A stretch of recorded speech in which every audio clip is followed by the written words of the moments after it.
जय हिंद दोस्तों। मैं गौरव शर्मा आपका यूट्यूब चैनल पर फिर से एक बार स्वागत करता हूं। फ्रेंड्स, जो आज का वीडियो बनाने जा रहे हैं वो है आईडीएफसी फर्स्ट बैंक के ऊपर ये वीडियो बनाने जा रहे हैं।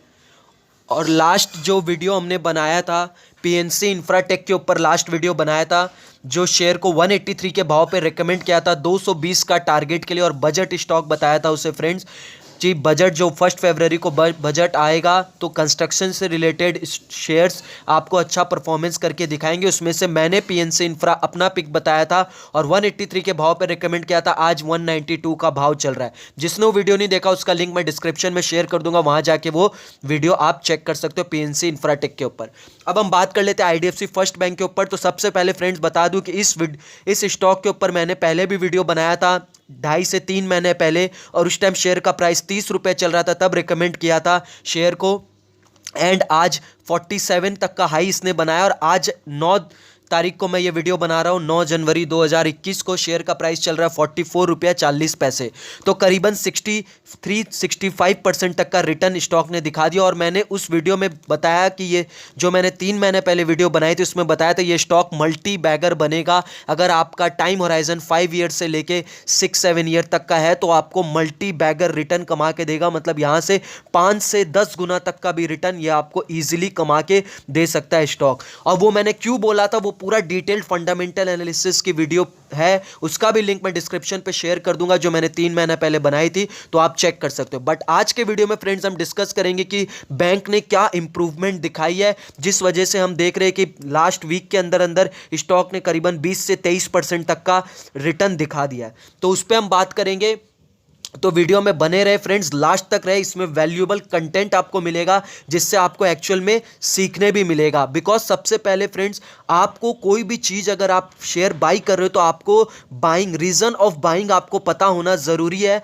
अगर आपको रीज़न ऑफ बाइंग नहीं पता तो आपको रीज़न फॉर सेल भी नहीं समझ में आएगा कि आपको बेचना क्यों है। रीज़न ऑफ बाइंग फ्रेंड्स ये नहीं हो सकता कि 5 रुपये का शेयर 6 रुपया हो गया या 7 रुपया हो गया। कभी भी price fluctuation reason of buying नहीं हो सकता फ्रेंड्स। एक फंडामेंटल बैकअप उसके पीछे होना चाहिए। तो वीडियो में बने रहे, जो आपको रीजन ऑफ बाइंग मिलेगा। तो सबसे पहले फ्रेंड्स हम एक चीज को समझ लेते हैं। जब आरबीआई ने लोन रीस्ट्रक्चरिंग के लिए मंजूरी दी थी, तब उस टाइम अगस्त में एकरा बोल के क्रेडिट रेटिंग एजेंसी है, जो इंडिया की second largest credit rating agency after CRISIL, उन्होंने ये प्रिडिक्ट किया था कि जो लोन रिस्ट्रक्चरिंग के लिए मंजूरी दी है तो इसमें से 8% लोन रिस्ट्रक्चरिंग रहेगा एंटायर बैंकिंग सिस्टम का। मतलब ये कि अगर 100 रुपये का लोन बैंक देती है तो उसमें से 8 रुपये का लोन रीस्ट्रक्चरिंग के लिए आएगा। रीस्ट्रक्चरिंग मतलब क्या होता है कि वो कस्टमर आते हैं जिसमें उनको या तो अपना टेन्योर बढ़ाना हो लोन का, या बैंक कुछ ऐसा करती लोन का टेन्योर बढ़ा देती जिससे ईएमआई कम हो जाए, तो उस लोन में रीस्ट्रक्चरिंग करती, या बैंक उसको टाइम देती है उस अपने हिसाब से कि कितना टाइम देना और कितने पीरियड तक का लोन रखना। मतलब एक लोन जो एग्जिस्टिंग लोन चल रहा था उसको रीस्ट्रक्चर करना, जिससे जो कस्टमर है उसको सहूलियत मिले, उसके लिए कन्वीनियंट हो कि वो जिससे वो ईएमआई और वो लोन को क्लियर करे। और बैंक के लिए ये फायदा है कि बैंक को उस लोन को एनपीए में नहीं डालना पड़ेगा, डिफॉल्ट करके उसको एनपीए में नहीं डालना पड़ेगा, क्योंकि एनपीए में डालने से वो फिर लॉस में काउंट हो जाएगा। तो बैंक रीस्ट्रक्चरिंग की मंजूरी मिलने से तो फायदा हुआ। अब यहाँ पे आईडीएफसी फर्स्ट बैंक के लिए कैसे ये अच्छी रही, इस चीज को आप समझिए। तो 8% का बोला गया था कि लोन रीस्ट्रक्चरिंग होगा, उसमें से सिर्फ आईडीएफसी फर्स्ट बैंक के मैनेजमेंट श्री वैद्यनाथन जी ने जो वीडियो भी रिलीज की उसमें भी उन्होंने बताया कि उनका सिर्फ 2.5%, 2 से लेकर 2.5% कस्टमर ही लोन रीस्ट्रक्चरिंग के लिए आ रहा है। तो आईडीएफसी फर्स्ट बैंक की लोन बुक है फ्रेंड्स 1 लाख करोड़ की उनकी लोन बुक है, जिसमें से सिर्फ 2000 करोड़ ही पैसा है जो लोन रीस्ट्रक्चरिंग के लिए आ रहा है। तो इसमें आप चीज को समझ लीजिए, रिटेल कस्टमर जो है उसमें से रिटेल लोन आ रहा है 1000 करोड़ के आसपास रीस्ट्रक्चरिंग के लिए, एंड कॉर्पोरेट लोन आएगा 1000 करोड़ के आसपास तक का रीस्ट्रक्चरिंग के लिए। तो करीबन 2 से 2.5% होता है उनके ओवरऑल लोन बुक का। तो ये एक अच्छा चीज माना जाता है, क्योंकि अगर यहाँ पे सिर्फ 2 से 2.5% ही है उनका ओवरऑल लोन बुक जो रीस्ट्रक्चरिंग के लिए आ रहा है, जहां क्रिसल ने वो पूरा एंटायर बैंकिंग सिस्टम के लिए प्रिडिक्ट किया था कि 8% तक होगा। मतलब क्रिसल के हिसाब से अगर देखा जाए तो आईडीएफसी फर्स्ट बैंक का करीबन 8,000 करोड़ के आसपास लोन रीस्ट्रक्चरिंग के लिए आना चाहिए था, बट यहां देख रहे सिर्फ 2,000 करोड़ के आसपास ही आएगा। जहां क्रिसल के हिसाब से 8,000 करोड़ होना चाहिए था, वहां अब सिर्फ 2,000 करोड़ होगा। तो जो मार्केट ने प्रिडिक्ट किया था उससे भी अच्छा परफॉर्म्ड हो रहा है लोन रीस्ट्रक्चरिंग, मतलब कम आ रही है। तो इससे ये पता चल रहा है कि आज इकोनॉमी में जो है बिजनेसेस का प्रायोरिटी अभी लोन को क्लियर करना ज़्यादा ज़रूरी है। तो वैद्यनाथन जी ने भी ये बताया, जहाँ पे देखेंगे आप बिजनेस जो है 80 to 85% प्री कोविड लेवल पे आ चुका है, बट बैंक की जो रिकवरी है 95% से लेके 100% रिकवरी प्री कोविड लेवल पे आ चुकी है। मतलब जो लोन का रिकवरी होता है प्री कोविड लेवल पे आ चुका है।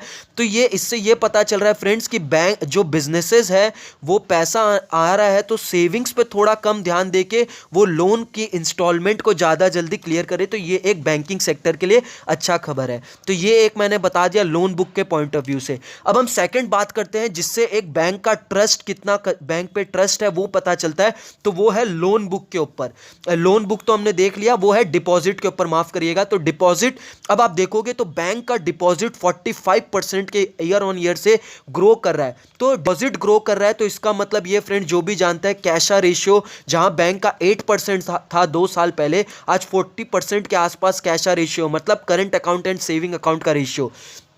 तो बैंक का अगर डिपॉजिट मतलब लाइबिलिटी साइड, अगर बैंक को डिपॉजिट मिलता है तो बैंक के लिए लाइबिलिटी होता है। अगर लाइबिलिटी डिपॉजिट बैंक का इंक्रीज हो रहा है तो ये बैंक के लिए अच्छा है, बिकॉज बैंक का कॉस्ट ऑफ फंड कम होगा और बैंक ज़्यादा लोन दे पाएगा।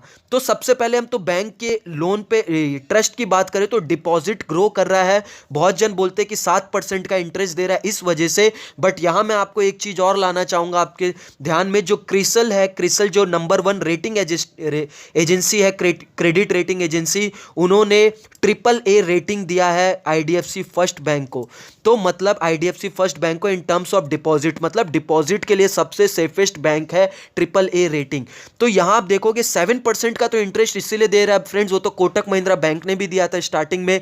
तो वो फर्स्ट बैंक अगर आई है तो कस्टमर को अट्रैक्ट करने के लिए वो तो इंटरेस्ट ज़्यादा देगा जिससे कस्टमर आए। बट इसमें भी कुछ चेंजेस किया है श्री वैद्यनाथन जी ने, उसमें ये पॉलिसीज में लाया कि अप टू 1 करोड़ अब आपका है। पहले सबको 7% दिया जा रहा था इंटरेस्ट, फ्लैट इंटरेस्ट रेट 7% दे रहा था, आप चाहे कितना भी डिपॉजिट करो। बट अब आप 1 करोड़ तक का डिपॉजिट करते हो तो 7% मिलेगा। उसके बाद इंटरेस्ट रेट कम होगा, 5% से लेके 3.5% तक वो इंटरेस्ट रेट जाएगा। तो इससे बैंक को फायदा है कि बैंक का कॉस्ट ऑफ लाइबिलिटी कम पड़ेगा और आने वाले टाइम में फ्रेंड्स बैंक इंटरेस्ट रेट धीरे धीरे कम ही करेगा। तो बट अभी कस्टमर अगर इससे जुड़ते जाता है तो बैंक के लिए एक कस्टमर के लिए एक वो बैंक भी एक कंफर्ट जोन बन जाएगा और फिर बाद में बैंक इंटरेस्ट रेट धीरे धीरे कम कर सकता है। तो इससे बैंक की कॉस्ट ऑफ लाइबिलिटी कम पड़ेगी। अगर कॉस्ट ऑफ लाइबिलिटी बैंक के लिए कम पड़ती है, कॉस्ट ऑफ लाइबिलिटी क्या होता है, मतलब बैंक को कम रेट पे अगर पैसा मिलता है बाजार से, मतलब सेविंग अकाउंट्स और ये सब से